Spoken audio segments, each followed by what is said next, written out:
हम अपने चैनल के माध्यम से, मीडिया के माध्यम से ये आपकी जो वाणी है वो घर घर तक पहुँचाने का प्रयास करते हैं। ऐसा क्या करें कि क्षमा हमारे अंतरंग में आए और उसके भावों के जो परिणाम है वो हमें कुछ महसूस भी हो, ऐसा कुछ क्षमा के बारे में कुछ।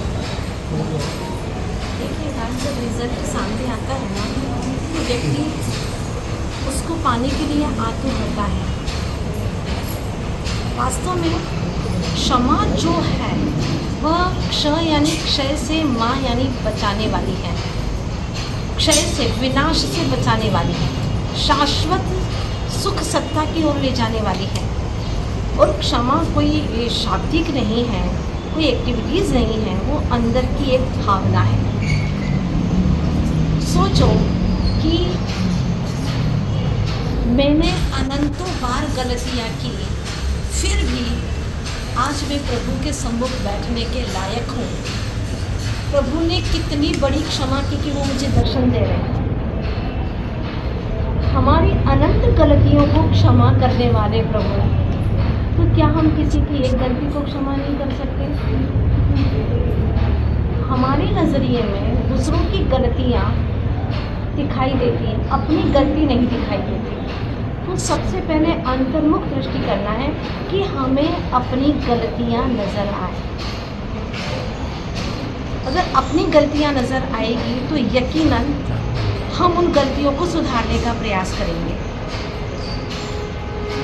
और प्रत्येक जीवों के प्रति आत्मवत् सर्वभूतेषु, जैसे मेरी आत्मा ऐसे सभी जीवों की आत्मा है। मैं सुख चाहता हूँ, सभी लोग भी, सभी जीव भी सुख चाहते हैं। तो अपने जैसा व्यवहार अगर सभी के साथ में करें तो निश्चित रूप से हम कभी भी किसी जीव से क्रोधित नहीं रह सकते हैं, नफरत नहीं कर सकते हैं।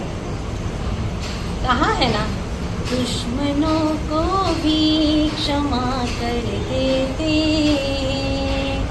जैन होने का परिचय देते हैं।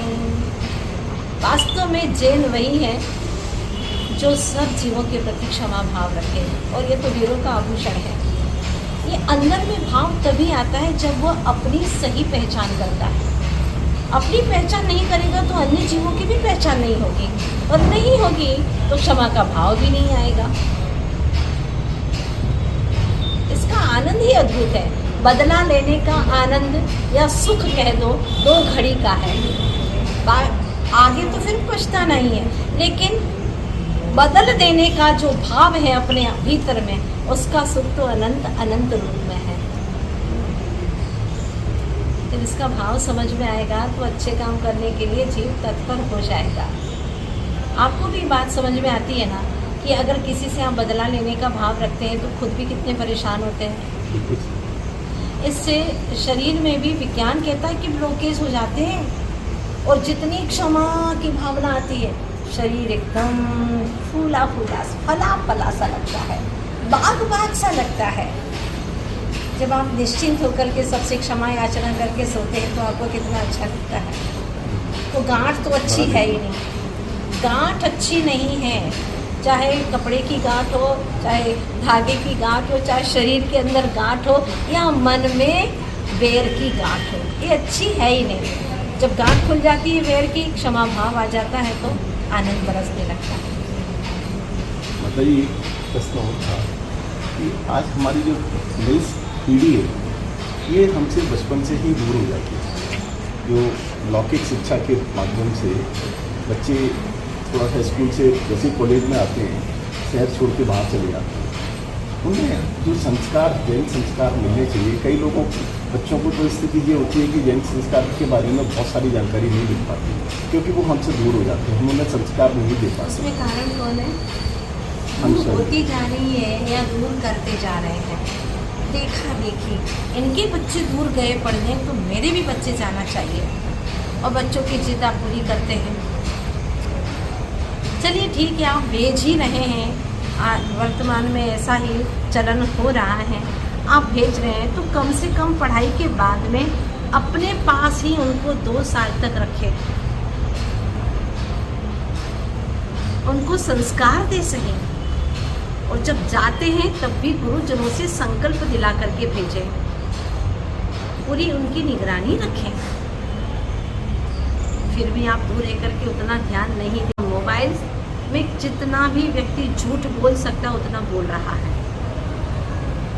पर आपको अपने संस्कारों पर विश्वास होना चाहिए। बच्चों को संस्कार दिए हैं, निश्चित है नहीं बिगड़ेंगे। आप समय समय पर देखते रहिएगा उनको। बेटर तो यही है, पहले भी बच्चे पढ़ते थे लेकिन माता पिता अपने पास में रख करके पढ़ाते थे, संस्कार देते थे। जो उम्र संस्कार देने की है उसी उम्र में बच्चों को अलग कर देते हैं। वास्तव में कार की ज़रूरत नहीं है, संस्कार की ज़रूरत है। पैसा कमाने के लिए तो आप छोड़ देते हैं, लेकिन पैसे का सदुपयोग कैसे करना वो तो संस्कार सिखाता है।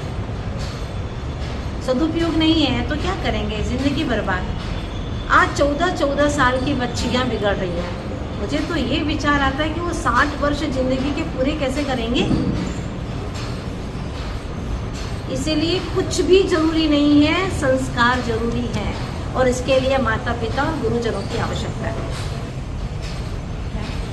ग्वालियर के लिए कोई ऐसा संदेश जो जीवन अच्छे से लोग जीवन जिए? आपको लगता है कि लोग अच्छे से जीवन नहीं जी रहे हैं, इसीलिए आप पूछ रहे हैं। हाँ, मैं तो यही चाहती हूँ कि प्रातः काल उनका सुप्रभात हो, मंगलमय सुप्रभात हो, प्रभु की प्रार्थना से, प्रभु के स्मरण से। और पहली प्रार्थना यही हो हर जीव की कि सब जीव सुखी रहे, कोई दुखी न रहे, मेरा कोई दुश्मन नहीं है, सभी मेरे मित्र हैं। इस तरह की भावना से अपने दिन की शुरुआत करें। और सबसे पहले नहा धोकर के काम करना है तो वह प्रभु का दर्शन करें। भोजन करें तो भजन के साथ में पहले भजन करें फिर भोजन करें। और खाली पेट को भरना नहीं है पशुओं की भांति, पेट भरना है तो शुद्ध भोजन से भरें, शुद्धि का ध्यान रखें। जो कुछ भी खाना है भक्ष्य का भान ही नहीं है, ऐसा नहीं। अच्छे से अपना जीवन यापन करें। और बस इतना ही कहना चाहती हूँ कि कमाएं नीति से, खर्च करें रीति से, फिर दान करें प्रीति से, तो उनका जीवन संवर जाएगा।